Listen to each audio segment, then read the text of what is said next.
They mute.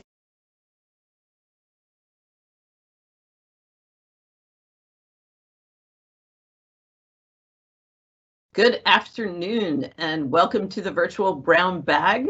This is the College of Engineering's twice weekly event to tell you more about the college, to tell you about research, and to tell you about all kinds of activities. Today's topic is financial aid and scholarships, which is always a critically important topic to you as students and for us to make sure that we're helping you as students. My name is Dr. Carter Tiernan. I'm Assistant Dean in the college, and I work with the College of Engineering Scholarships, so I'll be talking a little bit later. I also want to introduce you to John Rodriguez. He's Associate Director of Customer Service and Outreach in the Financial Aid Office, and Angela Ezelll. She's Assistant Director of Scholarships. So they are going to go over a lot of reminders and maybe some information you didn't even know about financial aid here at UTA and about our scholarship process at UTA. And then, like I said, I'll tell you a little bit about the college's scholarships.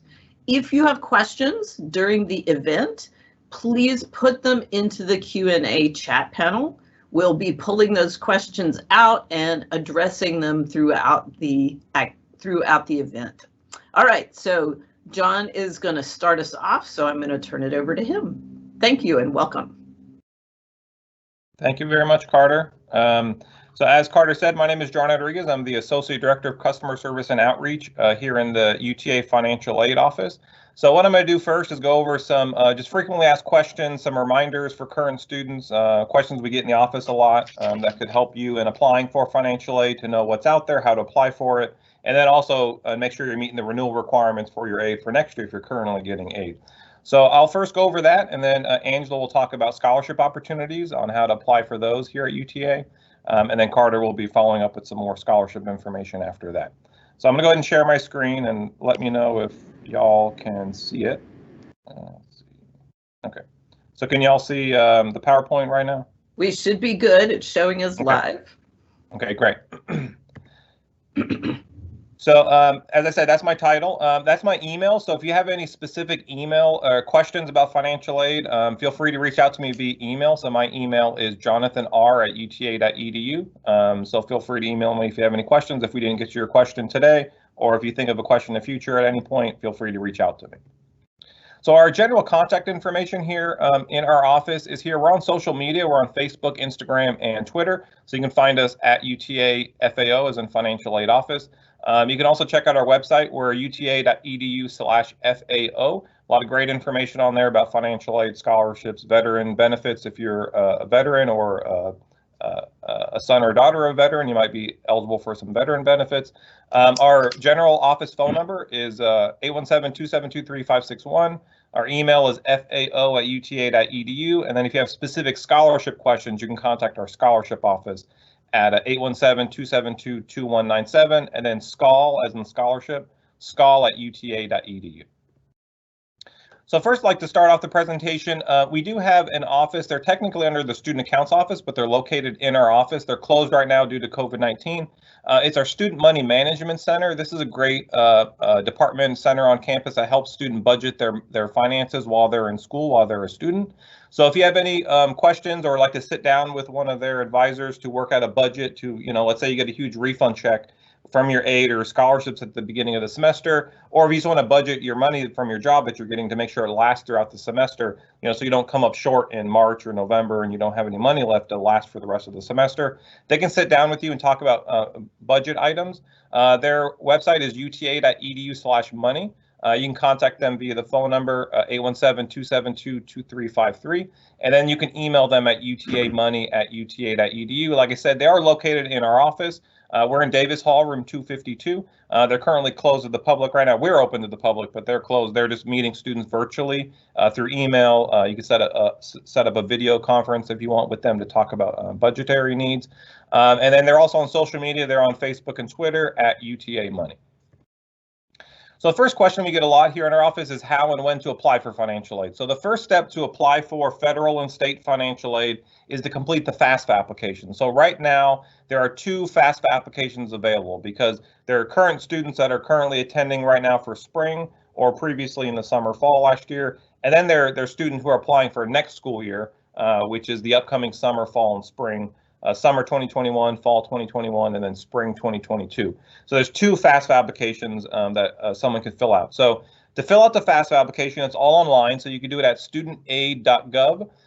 In addition to fill out the FAFSA application at studentaid.gov, it's a great website. Now you can log into your account, check all the federal loans that you've ever borrowed there to see how much debt that you've accumulated.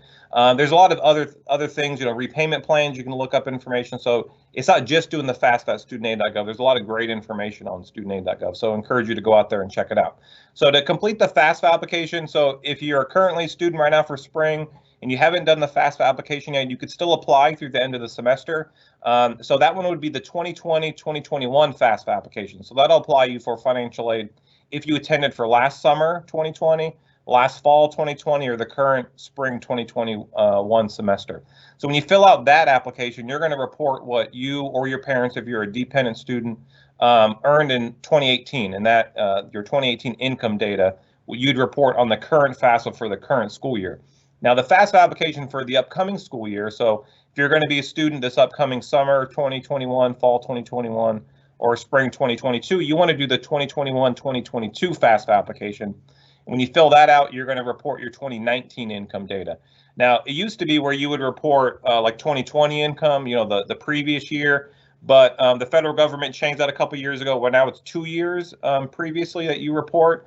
They did research and found out that there wasn't great income changes from year to year. And since some students, or parents haven't filed their taxes yet this year, they would wait to complete their FAFSA for the upcoming school year until they did their taxes, and then that might change what they're eligible for. Let's say we ran out of some state grant funding because they applied too late, so they changed it. Where now it's 2 years prior. Now we know a lot can change. A lot of income can change from year to year, especially this year. Let's say you lost a job in 2019, you were making a lot more income than you are now. I'll talk about a special circumstance process where you can report those income changes.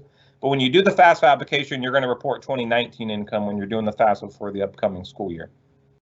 We always tell students to apply early. So the earlier you apply, the better. So every October 1st, the new FAFSA application becomes available. So this previous October 1st, the 2021-2022 FAFSA was available to apply for aid for the upcoming school year.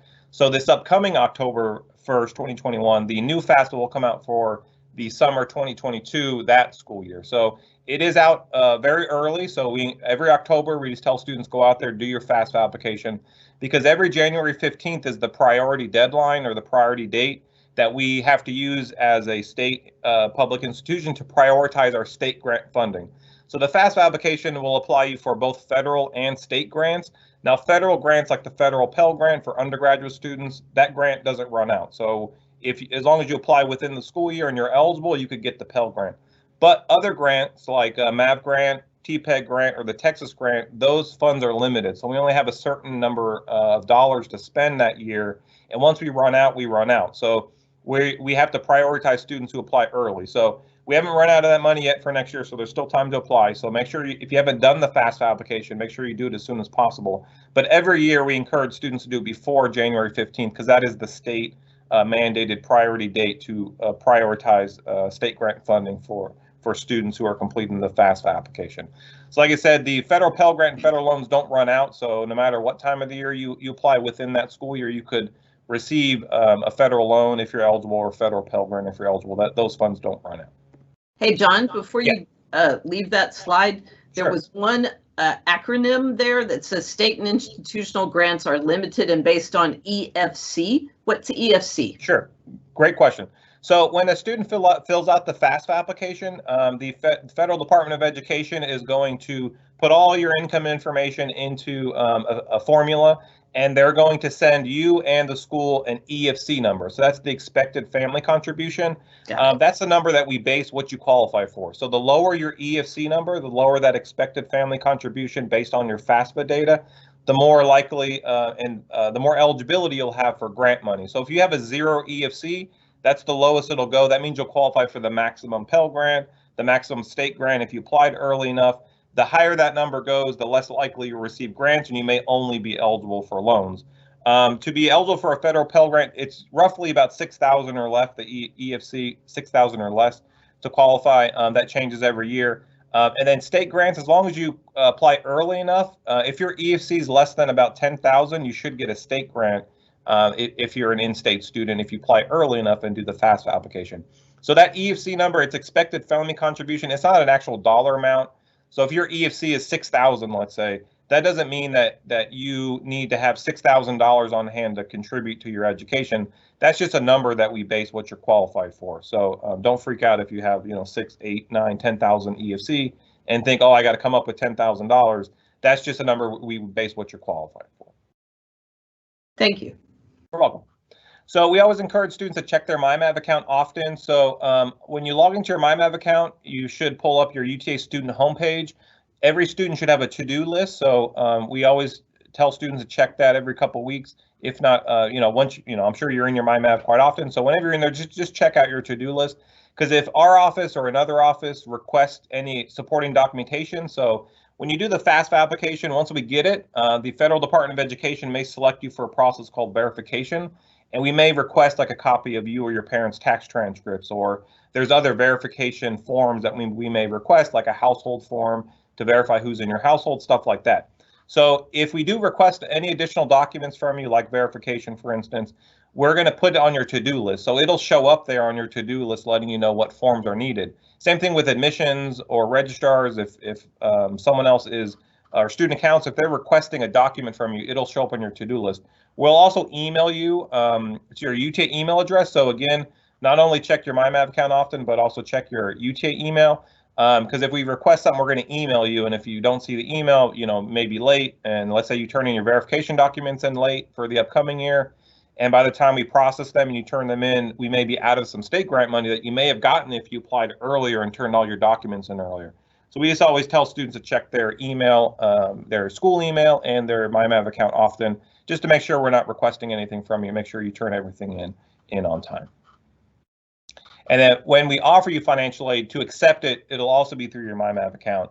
You can click under the financial aid tile that's highlighted there, and then you can go under accept/decline aid, and you can view and accept all the aid that we offer, that we offered you for the current or upcoming school year, whichever one you applied for. Now, for current students, if you've done your FAFSA application, if you've applied for everything, or you've turned in all the documents that we've requested from you, we should start awarding current students for the upcoming school year. If everything is completed, probably next week. So you should be receiving financial aid notification emails if you've applied, if you've turned everything in, and you're going to be a student next year, then you should start getting those next week.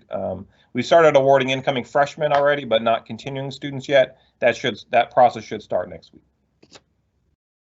So there is an emergency release fund. It's called the HERF 2 Emergency Grant Fund. That stands for Higher Education Emergency Relief Fund. These were additional dollars that were sent to us from the federal government that they approved via the CARES Act last year. Last spring and last summer, we received some CARES grant money that we awarded some emergency grants for students who were affected by COVID-19, affected by going virtual and everything. There are additional expenses that students accrued. So the government sent funds to colleges throughout the country, including us, to award emergency grants to qualifying students. So we received some additional grants, some additional grant money, emergency grant money, about a month ago, and we made that application live a couple weeks ago. It's in your MyMav account. So in order to be eligible, so we're hoping to award about 12,000 students. The grant dollar amounts would range from $300 to $1,000, depending on your program, depending on if you're part-time or full-time. But in order to be eligible, so if you're currently enrolled for spring, a current student, you have to be enrolled at least half-time for spring. So for an undergraduate student, that'd be at least 6 credit hours. And as a graduate level student, that'd be at least 5 credit hours. If you are a U.S. citizen or permanent resident, and if you demonstrate exceptional financial need, you could be eligible to apply for this emergency grant. So we base the exceptional financial need first on your FAFSA application. So if you haven't done the FAFSA application, even if you think, oh, I'm only going to qualify for a loan, let's say, and I don't want a loan, so I'm not going to apply, go ahead and do the FAFSA. That way, if you apply for these emergency grant funds, we can verify your citizenship, your permanent resident status, and your EFC number on your FAFSA in order to award you these funds. If you haven't done the FAFSA application, but you are a U.S. citizen or permanent resident, you could still apply for these funds. It'll just give you an option on the application where you can explain what your exceptional financial need is. Let's say, you had some technology expenses this year, you just need help with food or whatever. There's options on there that you can choose from. And then you just explain, why you need the money. And then we can take that and process it in lieu of or in addition or instead of your FAFSA application if you haven't done the FAFSA application. So the international students and undocumented or DACA students are not eligible for these emergency relief funds. That's just based on the CARES Act, the federal government law. With these funds, we can't award it to students who are not U.S. citizens or permanent residents. Like I said, the application is available in your MyMav account. So if you're registered for at least half time, it should be viewable and where you can submit it in your MyMav account. You're going to log into your MyMav account, go under My Forms. There'll be a My Forms tile, which I can show you here. On the bottom right corner, it'll show My Forms there. Click under that and then choose Fill Out a New Form, and then you should see the HERF2 emergency grant application on there. Fill it out, submit it. Once it's processed, if you're eligible, we will award you those additional funds. If you don't owe anything to UTA, or there is an option where you would say, even if you owe something, you want that money in a refund, UTA would send you those funds in a refund that you could use, to pay for your expenses here during the spring semester. John, there's a question. Sure. How soon would someone get a response? Because someone applied for this grant about 10 days ago, so they're wondering what the response time is.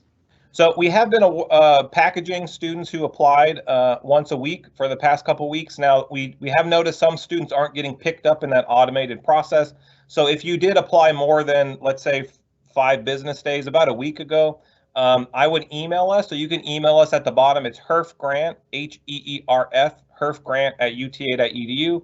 Include your name and ID number to say that you applied, a week ago or whenever it was, and you haven't gotten a response. And I'm actually the one that reviews that email box, so I'll review your account, make sure we have your application. If there was an issue where you weren't awarded like you were supposed to, I'll award you and then I'll email you back. If there is an issue where you're not eligible for some reason, I'll also email you back letting you know. So I would encourage you to email that herfgrant@uta.edu email, and then I'll take a look and see why you haven't been packaged. We will be packaging again either today or tomorrow, so if you applied within the last week, hopefully you'll get picked up in that packaging run. And then you'll get an email to your UT email address with a new updated award notification email letting you know that you've been awarded, so monitor your email address. You can also check your MyMav account under your awards, and you can see if it's awarded on there as well. So as I said, yeah, go ahead. Another question. So for this grant, they do have to apply, right? It's not an automatic grant. It does require an application. Correct. Yeah. Okay. Thank you. You're welcome. So full-time, if you're a full-time traditional student, that's accelerated online students who their program is strictly online, they're eligible for they are eligible, but for not as high of an amount.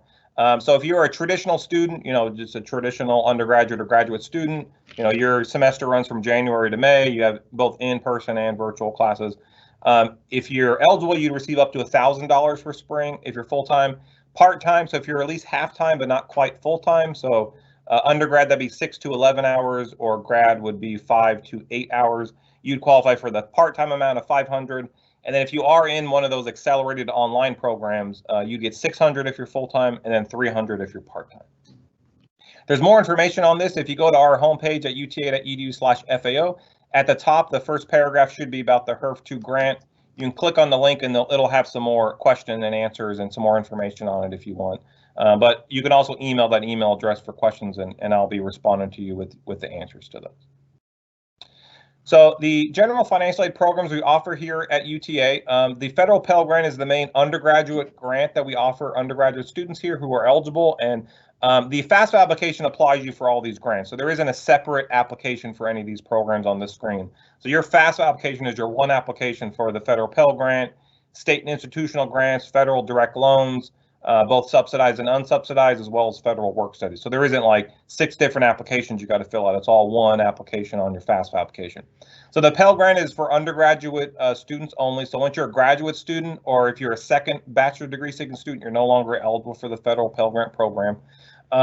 The state grants and institutional grants, those again, like I said, are limited. So there's only a certain amount of dollars we can expend that year. So we encourage students to apply early. That's like the MAV grant, the TPEG grant, Texas grant. And then even if you're an out-of-state student, you could qualify for a non-resident TPEG grant to help you pay for some of your tuition. Again, that's just based on the FAFSA application will apply you for that. Like I said, the Pell Grant generally it's about 6,000, a little under, it's about 5,900 EFC or less to qualify for that. State grants, it'll depend on the year and how much money we have, but typically your EFC would have to be less than about 10 or 11,000 to qualify for any kind of state grant money that we may offer. Now, federal direct loans, it doesn't matter how much you make, you could qualify for a federal direct loan from the federal government that you would have to pay back after you graduate. It doesn't matter what your income is or what your parents' income is, as long as you're not in default on a previous loan and you meet the citizenship or permanent resident requirements to complete the FAFSA, you could get a student loan via the FAFSA application. Now, there are two types of federal loans via the FAFSA application. Excuse me.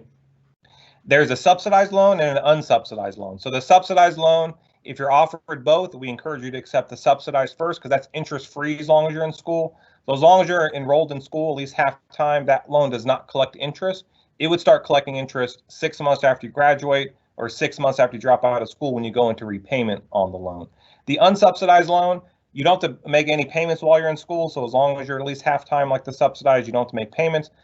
You'd start paying that back 6 months after you graduate or after you drop out of school. But that one collects interest while you're in school. So while the subsidized loan does not collect interest while you're in school, the unsubsidized loan does collect interest while you're in school. Now, both loans collect interest when you're in repayment, but when you're in school, that's the difference between the two.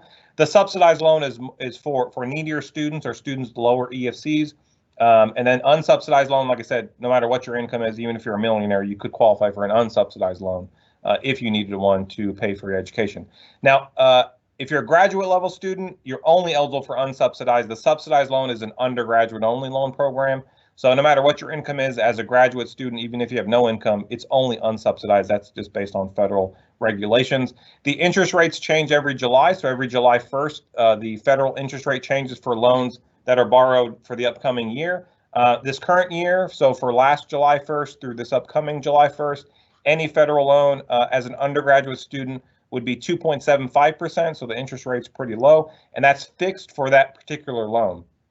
So if you borrowed a loan this fall, spring, let's say you borrowed a subsidized loan for this past fall and this current spring, when you go into repayment, that amount that you borrowed, that interest rate associated with that loan will be 2.75% for the lifetime of that loan. So if you borrow another subsidized loan next school year, that'll be fixed at whatever interest rate comes out this upcoming July 1st. So when the interest rate changes, it doesn't change any previous loans, just any upcoming loans that you borrow for that upcoming school year. The interest rate for unsubsidized loans for graduate level students is a little higher. It's 4.3%, but generally that's going to be lower than like a private loan interest rate for most lenders. So if you do need to borrow money, we definitely encourage you to do the FAFSA to apply for your federal loans first. And then if you do need additional loan money, one of my slides in a little bit, we'll go over some other loan opportunities as well. The Federal Workstudy program is another program that you can apply for via the FAFSA application. This, if you're eligible, when you do the FAFSA application, it'll ask you if you're interested in a work study. We always just tell students to check yes. If we offer it to you and you don't use it, you can always decline it or just don't use it. The Federal Workstudy program, I think I have a slide on that. Yeah, okay. So the Federal Workstudy program is based on your FAFSA application. So the lower your EFC, the more likely you'll be offered work study. It's for undergraduate and graduate students, both who are eligible. It allows you an opportunity to find a job on campus. Well, not all jobs on campus are work study jobs. A lot of them are. So if you're, want to work in your department or, work in the UC or, in your resident hall, if they offer a work study job, you have to be awarded work study via your FAFSA application. So if you want to look for work study jobs, if we've offered you work study, or if you just want to look for jobs in general, you can look for them online at uta.joinhandshake.com. That's where all departments and hiring offices on campus will post their positions that they want to hire, whether it's work study or not, on that website, and you can browse open opportunities. Just keep in mind, if it is a work study job, if you don't have work study, you can check with our office. And if you're eligible and we have funds available, we can offer it to you. So even if you weren't offered work study initially, we could possibly put it on there if you found a job that you want to apply for in the future. You can work up to 19 hours a week. You can't work up more than that. It's a part-time job while you're in school. And then you can work and earn up to $2,000 or whatever amount we awarded you in Workstudy for that specific semester. And then the earnings go directly to you like a paycheck, so you get paid every 2 weeks for the number of hours that you work. Excuse me. And then you can earn up to the dollar amount that we offered you in Workstudy. So if we offered you $2,000 for the spring semester, you can work and earn up to $2,000 that semester. And then once you reach that cap, let's say it's April and you've already earned $2,000, the department you work for can continue to have you on and work, but they'd have to pay you 100% out of their department budget instead of the Workstudy budget. So that'd be a conversation you would have with your employer if you've already exhausted all your money already for the semester, if they want to keep you on and keep you working for the rest of the semester if you've run out of your Workstudy funds. So there are some enrollment requirements in order to receive your grant and loan money we just want to remind you about. So if we do offer you a grant, typically we offer it at the full-time amount. So if you do take less than full-time, it could be prorated or reduced. So let's say, for instance, we offered you a $2,000 Pell Grant for the upcoming fall semester. If you end up going, let's say, half-time, 6 credit hours as an undergraduate student, you would receive 50% of the amount we offered you. So just keep that in mind that if you do take less than full-time, you could receive your financial aid, but it might be prorated depending on what it is. So full-time, you get 100%. 3/4 time, which would be 9 hours as an undergraduate student, you get 75% of the amount we offered you. Half-time would be 50%. Pell Grant is the only grant that you could receive for less than half-time. So let's say you're only taking one class for the upcoming fall, let's say, you could receive 25% possibly in your Pell Grant amount if for just one class.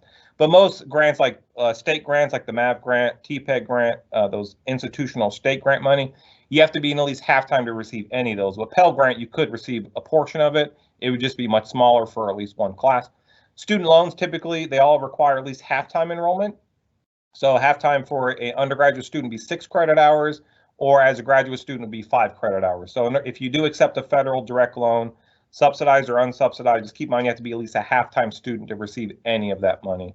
So just keep that in mind. Most scholarships do require full-time enrollment unless it's noted otherwise, but like our merit-based scholarships, like a transfer scholarship, Maverick Academic Scholarship, scholarships that UTA offered when you were first admitted to here to UTA, a merit-based scholarship, those typically all require full-time enrollment. And then I do have a chart over here on, depending on what career, undergrad, grad nursing, what's considered half-time, 3/4 time, full-time. You can find that on our website. It's at uta.edu/FAO. And then you can just click under Apply for Aid, and then there'll be a financial aid disbursement tab or section, and it'll have that chart on there and some more information, kind of like this on frequently asked questions on, oh, why hasn't my aid dispersed? It'll give you some reasons, stuff like that. So we encourage you to check out that page of our website. John, I have a couple of questions for you before we go ahead. One is about Workstudy from the previous slide, and someone asked if they accept the Workstudy option, does that lower the amount given from a grant? It does not. So first, if you are offered Workstudy, it would be offered after any other grant money we would offer you. So your Workstudy would not affect a grant. Now, depending on how much grant money you have, it could affect your Workstudy amount, but it won't be vice versa. So if you have Workstudy, that doesn't mean you got less grant. We always offer grant money first because that's free money that pays for your tuition, while Workstudy you have to find a job. So yeah, if you get Workstudy, it will not negatively affect your grant money. Thank you. And one other question. Current student is asking, when will they receive the new financial aid package for the upcoming 21-22 school year? So if you've completed your 21-22 FAFSA and you've turned in all documents we may request from you, again, check your to-do list just to make sure there isn't any outstanding documents. We should start awarding students next week for current students who are going to be attending next year. So hopefully within the next 7 to 10 business days, you should get an email from us letting you know what you qualify for, that you can log into your MyMav and accept your aid for the upcoming school year. So hopefully that'll be next week sometime. Thank you. You're welcome. So there are annual direct loan limits. I won't go through each of these since I don't want to, we have an hour here. So just keep in mind that the amount of federal direct loans you could borrow is based on your grade level. So, if you're a freshman, if you're a sophomore or junior, senior, the freshmen will qualify for the least amount of federal direct loans, and then sophomores would be a little bit more, and then junior seniors would qualify for the maximum as an undergraduate student. So just keep that in mind that as you progress in your program, you could qualify for additional federal direct loan amounts. We will offer you based on what your grade level is at the time. But let's say we offer you aid for next year, and right now you're a sophomore, but after your grades post, you become a junior, you can let us know and we could possibly increase your federal direct loans. So just keep that in mind. As graduate level students, you are eligible for $20,500 no matter how long you've been a graduate student per year in federal direct unsubsidized loan. So you could borrow up to that. We want everyone to be responsible borrowers, so don't borrow money you don't need. So you could reduce loan money if you don't want to accept the maximum amount we offer you. So just keep that in mind, that only borrow what you need. If, let's say, you reduce it to $10,000 for the year, and then, come November, you need a little bit more, you could always request money back. So, we don't want you to go into more debt than you need. So only, borrow what you need. There are also lifetime limits on how much federal direct money, loan money you could borrow. So as an undergraduate student, you could borrow up to $57,500 as an undergraduate student. Then once you become a graduate student, those federal direct loan limits go up as lifetime limits to $138,500. And then you'll be capped once you borrow that. And then if you are a dependent student, so as an independent or dependent student, that'll also affect how much you qualify for in federal direct loan money. Dependent students, qualify for less.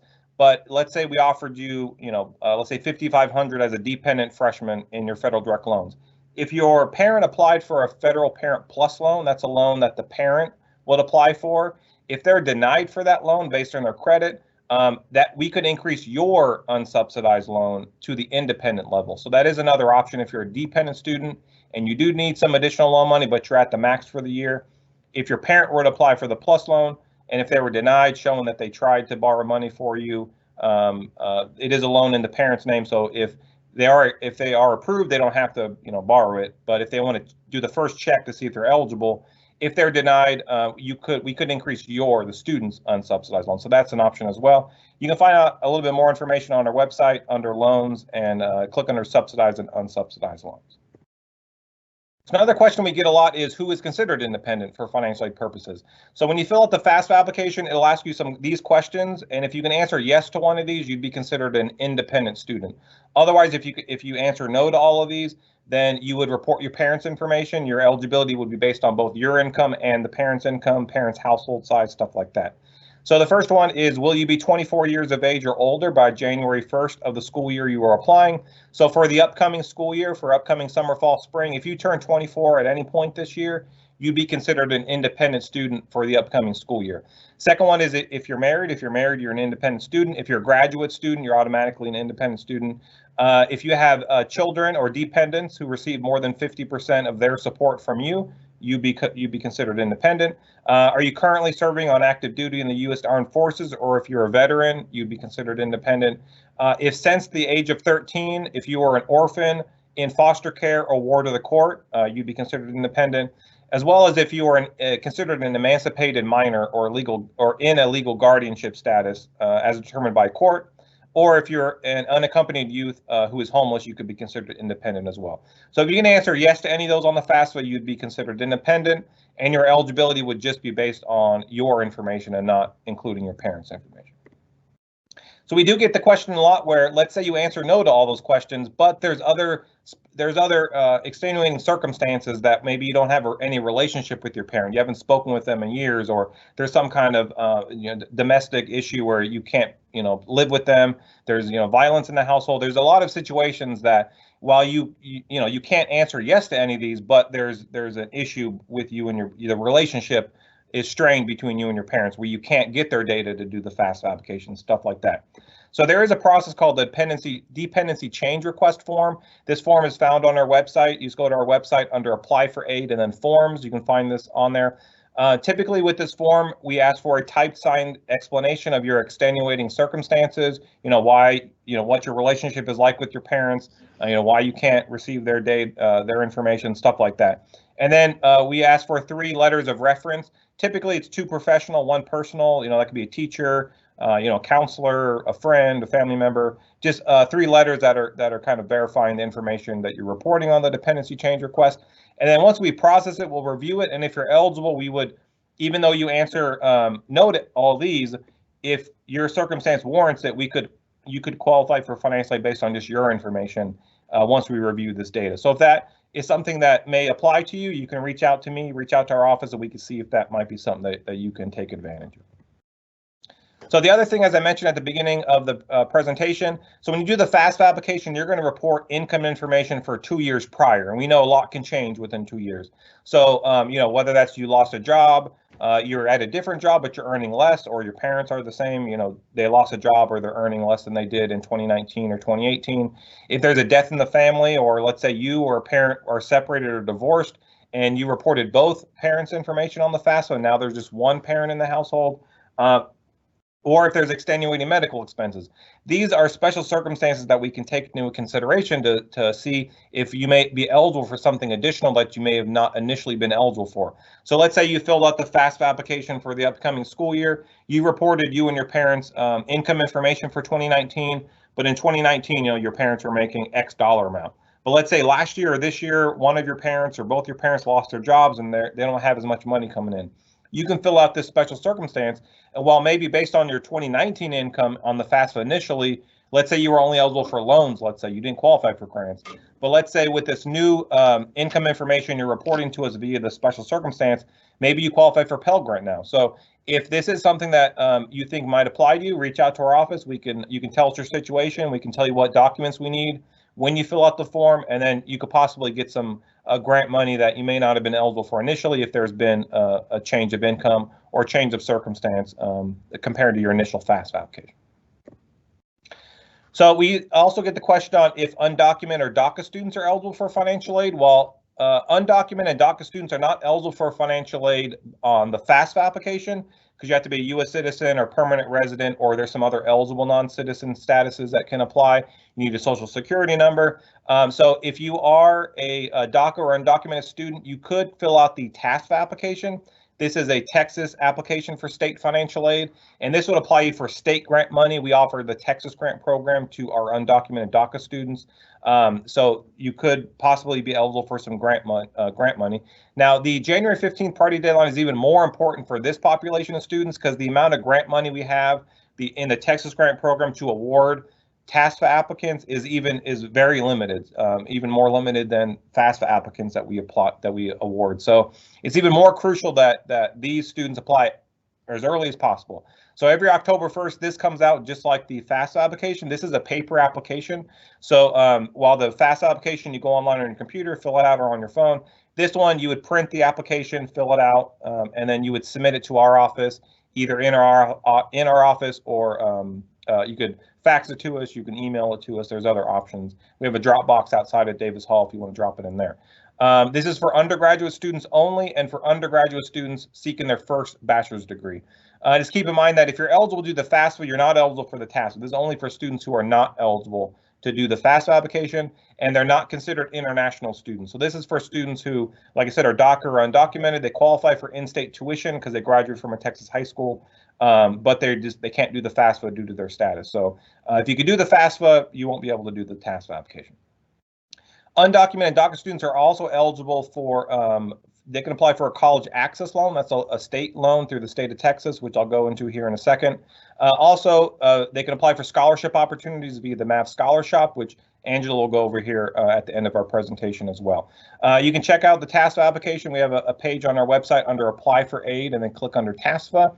We also have a link to our Resources for Dreamers page. So here at UTA, we have a web page specific for undocumented DACA students, Dreamer students, with resources that they can use on campus, employees here at UTA that they can reach out to, like I'm the employee for financial aid, on the Resources for Dreamers website that they can reach out to if they have financial aid related questions. Same thing for like student affairs, student accounts, stuff like that. So if you are a Dreamer, or DACA undocumented, or you know somebody, you can tell them to check out our Resources for Dreamer webpage, and there's a lot of great information on it.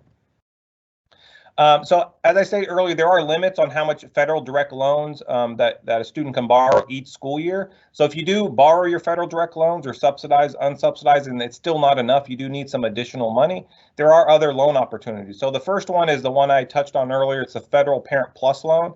This is for undergraduate dependent students, and this would be a loan in the parent's name. So this is if your parent wanted to borrow a loan that they would be responsible for paying back to help pay for some of your educational expenses, they could apply for it. This is a federal loan, so the interest rate is 5.3%, and payment begins once it's dispersed. So within a couple weeks or a month or two after it's dispersed, the parent would begin paying it back. It is based on the parent's credit, so they'll do a credit check when they apply for it. They can apply for that at studentaid.gov, same website that you do the FAFSA application, and they can see if they're eligible. If they want, and then like I said, if they're denied, you as a dependent student could possibly receive additional unsubsidized loan in your name.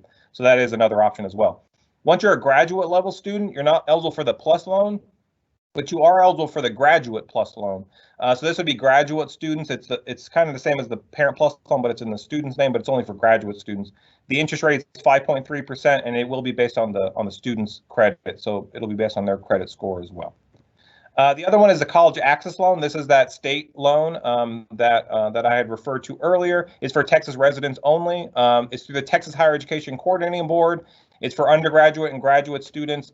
It is based on the student's credit or co-signer's credit, and the interest rate is 4.2% right now. So if you are a Texas resident and do need additional money on top of those federal direct sub and unsub loans, you can check out the college access loan, and there's a link to how to, on where to apply on our website under loans if you want to look into that. The last option is private loans. The interest rate and eligibility requirements will be based on individual lenders, and you can find a fast choice lender list on our website, and it lists eligible private lenders that you can click on and see what the eligibility requirements are and apply for a private loan if you want to look into a private loan. So satisfactory academic progress is something we want to remind all students. In order to remain eligible and be eligible to receive federal financial aid or state financial aid, there are minimum academic requirements that the student needs to maintain every year to remain eligible. So all students, like I said, who are applying for or receiving aid will be reviewed. We review it after every spring semester because that ends the current academic year. And then we will notify students both via email and through the mail if they're not meeting our SAP policy, Satisfactory Academic Progress, and there is an appeal process that you could appeal if you aren't meeting one of these. The three components are minimum cumulative GPA, cumulative pace of program progression or completion percentage. You have to successfully complete a certain percentage of your classes every school, or cumulative here at UTA, and it's typically 67%, so 2/3 of your classes. So if you drop classes, fail classes, get incompletes, those are going to bring down that completion percentage. And then a maximum time frame, you have a certain number of attempted credit hours that you can attempt if you haven't graduated yet before you have to do an appeal. So if you're an undergraduate student going for your first bachelor's degree, if you've attempted more than 180 hours and you still haven't completed your degree, you'll get a notification from us letting you know you need to appeal, stating why it's taking you a little longer to graduate, and then we'll review it. And then if it's approved, we would put you on a semester by semester basis to receive aid and give you minimum semester academic requirements you have to meet in order to continue to get your aid. Same thing with GPA or completion percentage. If your appeal is approved, we would approve you on a semester by semester basis. Minimum, you can check this out on our website. So if you go under policies on our website and there's a SAP page, you can review these. I won't go into in detail, but it'll tell you based on how many semesters you've completed here at UTA, what the GPA you need to maintain in order to be meeting our SAP standards. Same thing with completion percentage, it's 67%. And then the maximum time frame depends on what program you're in. So first bachelor's is 180 hours before we have to do an appeal. Second bachelor's is 230, then master's is 54, but you can look into these more in detail on our website. So last thing I'll go over is dropping classes. Just as a reminder, if you're dropping any classes here at UTA and you have financial aid, we always encourage you to contact our office first because it may negatively affect your current financial aid. We may have to reduce something depending on when you drop the class or how many classes you're dropping, or it could affect your eligibility in the future. So like the SAP I was going over. If you drop classes, that could bring down that completion percentage. So we just want to discuss your options on how it'll affect you before you make that decision on dropping a class. So we just always encourage you to contact our office. If you completely withdraw and you got aid, you'd be subject to something called return of Title IV funds, where you would owe a percentage of your financial aid back because you didn't complete the semester. So if you're just general rule of thumb, if you're thinking about dropping a class, just check with our office first, and we can let you know what ramifications there may be. So I will send it to Angela, and she can talk about scholarships here, both the merit-based and how to apply for departmental scholarships via our math scholarship. Angela, I think you're muted. So sorry. There we go. As John said, my name is Angela Ezelll, and I'm the Assistant Director in Scholarships. And I'm just going to tell you a little bit about how we can, or how you can apply for scholarships at our university. We have a few different kinds of scholarships. We have our merit-based scholarships, which I'll talk about first, and those are based on your academic standing. The merit-based scholarships are awarded once a year in the fall semester. We have just completed for the fall 2021 period. Normally we open up the application period around October, and we start taking applications up to the scholarship deadline. We have 2 scholarship deadlines. We have a December scholarship deadline, usually early December, for our presidential scholarships, and we have a February 15th deadline for our remaining merit scholarships. This year, due to our winter storm, we extended that to February 22nd, but the deadline is always around mid-February. Once you're awarded one of our merit scholarships, they are normally for 4 years. Our transfer scholarship is for 2 years, but our other merit-based scholarships are for 4 years as long as you continue to meet the renewal requirements. We have our renewal requirements on our website. As you can see, it's under policies. Most of them have the same requirements in terms of you have to be full-time each fall and spring semester in order to receive the scholarship. 12 hours is considered full-time. You have to complete a certain number of hours for each academic year for the scholarship to renew. For our presidential scholarships and our Maverick academic scholarships, you have to complete 30 UTA hours each academic year for the scholarship to renew. And for the academic year, we consider the fall semester, the spring semester, and the summer semester all part of the academic year. So if you have a merit scholarship currently, we are going to look at fall 20 and spring 21 and summer 21 as the semesters to see if you've completed the UTA hours requirement, which is 30, in order to renew the scholarship for the following year. We have them all listed on our website, as you can see. So if you're ever kind of confused or you don't remember exactly how many hours you need and how many you need to be enrolled, you can always visit our website, and they should always be posted and updated. The procedure is that we actually review after grades have posted for the spring semester. If we see that you meet the requirements, then you will automatically, you don't have to do anything, be renewed for the upcoming fall semester. If you don't meet the requirements, you have the summer semester in order to take classes at UTA in order to have your scholarship renewed for the upcoming fall semester. If you take classes at a different university, at TCC or anywhere else, that's fine, but those hours will not count towards your UTA hours. So you have to make sure that you take your summer classes with UTA in order for those hours to count towards your 30 UTA hours. Scholarships are renewed up to 4 years or until you graduate. If you graduate before the 4-year mark, your last semester will be the last semester that you will actually receive the merit-based scholarship. You can go to the next slide. Our math scholarship is where we house our university scholarships. As you can see, we give away millions of dollars each year, and it's kind of a one-stop shop thing. So you don't have to look around of where to find scholarships at UTA. Just go to our math scholarship, and they will have various deadlines, various scholarship requirements. Once you log in, you'll be able to see that some scholarships might require you to submit an essay. Some might ask for a letter of reference. There'll be different requirements for each one, and scholarships are constantly being loaded into the Math Scholarship. So it's not just, hey, you got to look at this month at this time to get a scholarship. Departments are loading their scholarships at various times. So if you look in today, you might see one set of scholarships, and next week you might see some more added. So we always encourage students to visit our Math Scholarship on a regular basis. You can see scholarships anytime, admitted and not admitted students, but you have to be admitted to the university in order to apply. The next slide is our scholarships homepage, which lists where you can see the Math Scholarship. It'll be on the right-hand side. You'll log in with your UTA email, and you'll also use your password that's set up, and that's how you'll apply for the scholarships. Normally, I get this question a lot. Once you apply for the scholarship, you'll see what the deadline is. The departmental scholarships, each department has their own scholarship committee, and they will meet once the deadline has passed and actually select recipients for their scholarships.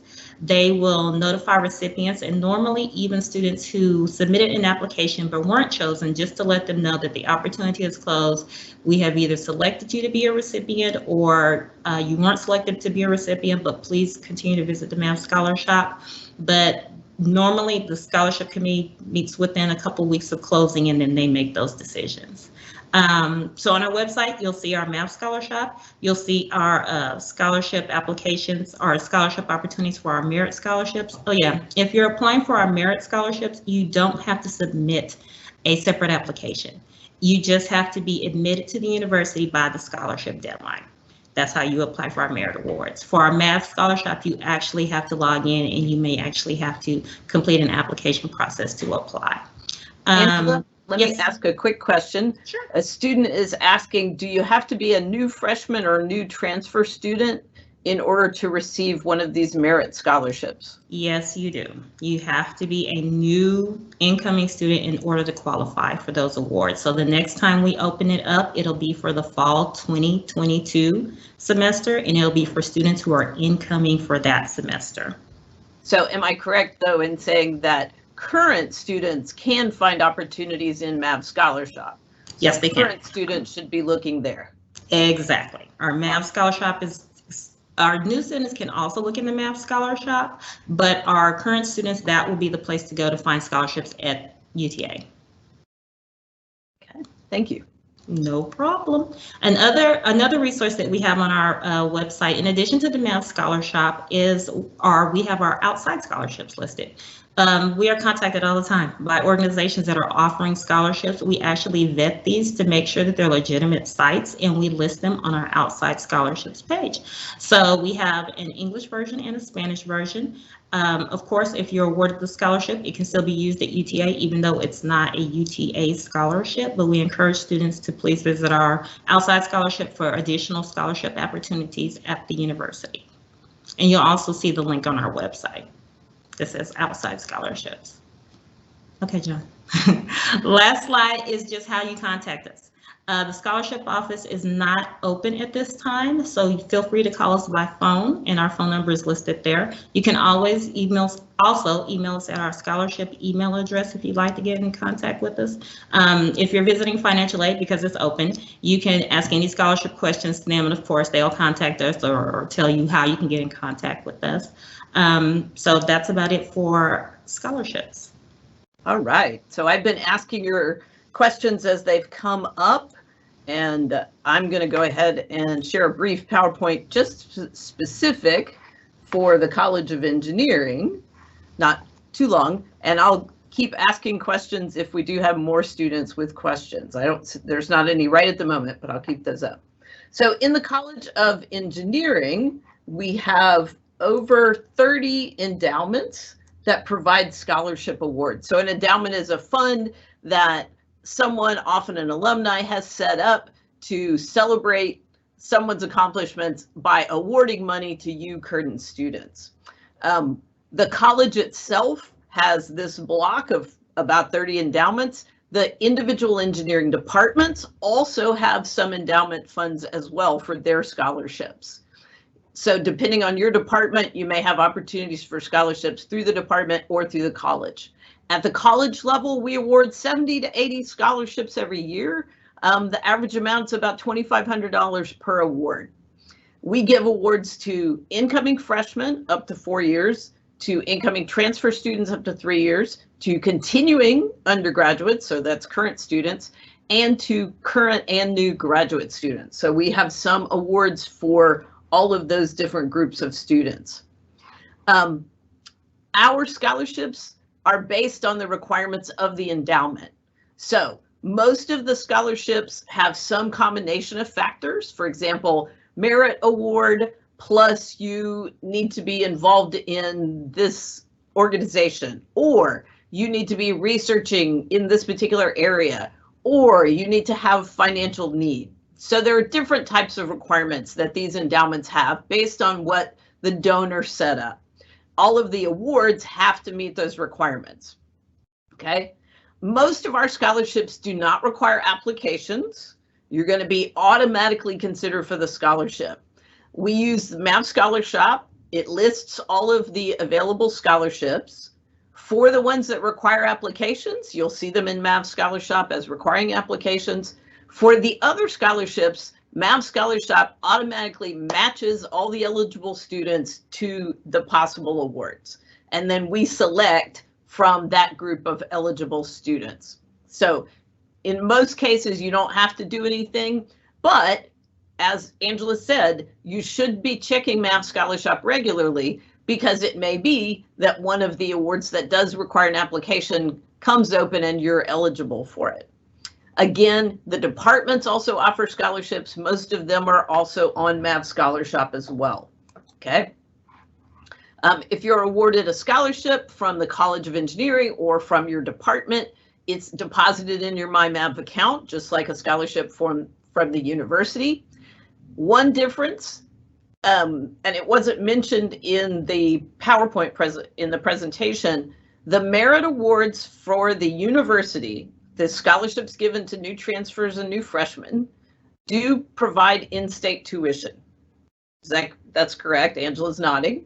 Okay. However, scholarships that you receive through the College of Engineering or through your department do not automatically make you eligible for in-state tuition. And we know this is an issue for a lot of our students. So I just want to make that clear that you may get a scholarship from the College of Engineering, but that does not automatically guarantee in-state tuition. Okay. In the departments, some of the department scholarships will also be able to grant you in-state tuition. Those are primarily going to be graduate student awards, and they're selected by the departments. It's not every award. It's some awards in the departments, okay? So there is a possibility of in-state tuition with some of the department awards, not at the college level, only at the department level, but that's decided on a case-by-case basis by the department, okay?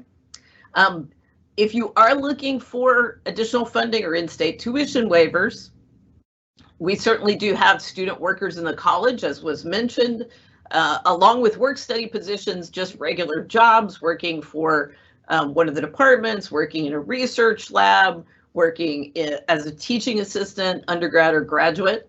So there are lots of different opportunities for you. All right, so we are out of time. It's 3 minutes till the end. Let me see if I have any more quick questions. Looking for, come on. Are there any scholarships for international graduate students? The college does offer some scholarships that international graduate students are eligible for. Most of those you don't have to apply for, you would be automatically considered. And then same question, what's a good resource for finding out about loans for international students? That's something I don't know. John, do you know anything about loans for international students? Sure. So international students wouldn't be eligible for the federal direct loans that I had mentioned, either the federal subsidized or unsubsidized, or even the college access loan through the state. You could look through loans via that alternative loans page I was talking about with the private lenders, and the database we have for the private loans that I had went over. You could filter based on status. So you can put, I believe there's an international student filter where some lenders may only want to lend money to U.S. citizens or permanent residents. There are some lenders that will lend to international students, and you can filter those in that alternative loans. So in that database. So I would encourage you to go to our website and go under alternative loans, and there'll be that database that you could search for private loan lenders that you can apply for as an international student. All right. So that looks like we've touched on all the questions now. So the main thing, go to MAV Scholarship to look for your scholarship opportunities and check regularly. Also, if you're looking for loan information, go to the financial aid pages. Look at if you're a U.S. citizen or resident, you can check for the domestic loans. Anybody can look at the alternative loan providers. Also, Workstudy is available for some of our citizens and residents, as well as on-campus jobs. So Join Handshake is a useful website to look for those on-campus opportunities. Angela and John, thank you so much for being with us today. You guys had fantastic information, and we are so appreciative of you taking the time for our students today. And students, we are now at 12:59, so we are wrapping up, and those of you that have 1 o'clock classes, don't be late. So we look forward to seeing you at the next brown bag. So thank you very much. Thank you.